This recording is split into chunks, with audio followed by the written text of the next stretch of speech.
At-Tufayl ibn Amr ad-Dawsi, c'est la deuxième histoire.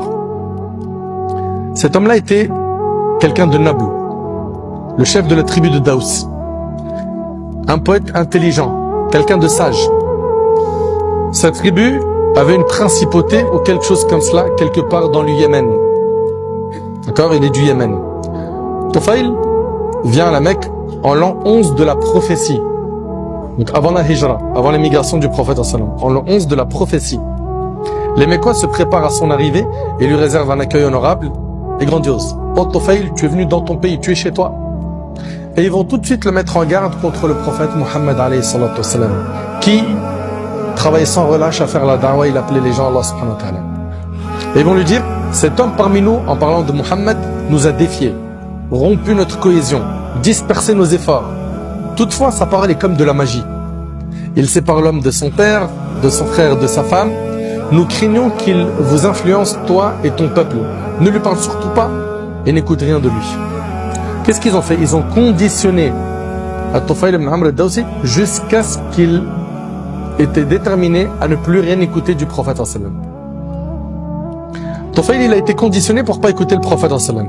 Et il va dire, par Allah, il me conditionnait à tel point que j'ai pris la décision de ne l'écouter en quoi que ce soit. Et c'est même bouché les oreilles. Ok? Il s'est mis du coton dans les oreilles pour ne plus rien écouter. Parfait. Il se rend à la mosquée. Il dit, je me rendis à la mosquée où j'ai trouvé le prophète debout, priant à la Kaaba. Je me suis rapproché de lui et Allah m'a fait entendre ce qu'il disait.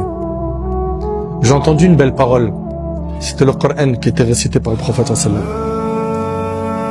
Et là il s'est dit, mais par Allah je suis un homme intelligent et poète. Rien de beau comme du lait m'échappe.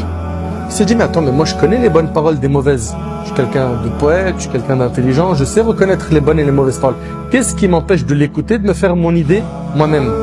C'est ce qu'il a fait. Il a dit, si ce qu'il dit est beau, je l'accepte.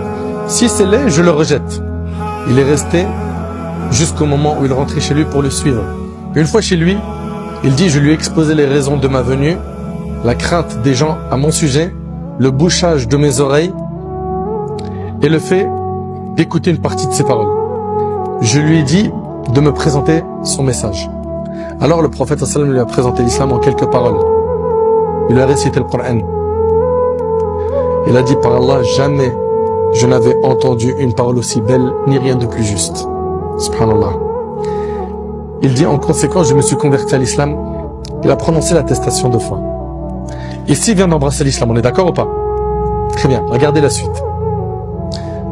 Il a dit, juste après, je suis obéi par mon peuple. Et je veux que tu m'envoies vers eux afin que je les appelle à l'islam. Allahu Akbar. Allahu Akbar. Je suis obéi par mon peuple et je veux que tu m'envoies à eux pour que je les appelle à l'islam. Tufayl, il vient tout de suite d'embrasser l'islam. Qu'est-ce qu'il a ressenti? La responsabilité. Je ne peux pas être musulman et inactif. Je ne peux pas être musulman et inactif.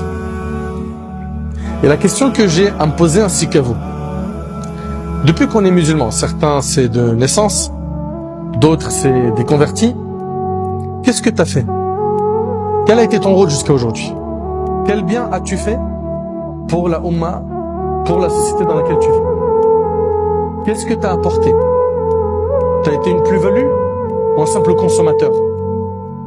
Tu vis pour répandre le bien ou pour juste faire comme certains qui cherchent qu'à faire exister leur personne à travers les réseaux sociaux, qui appellent à eux-mêmes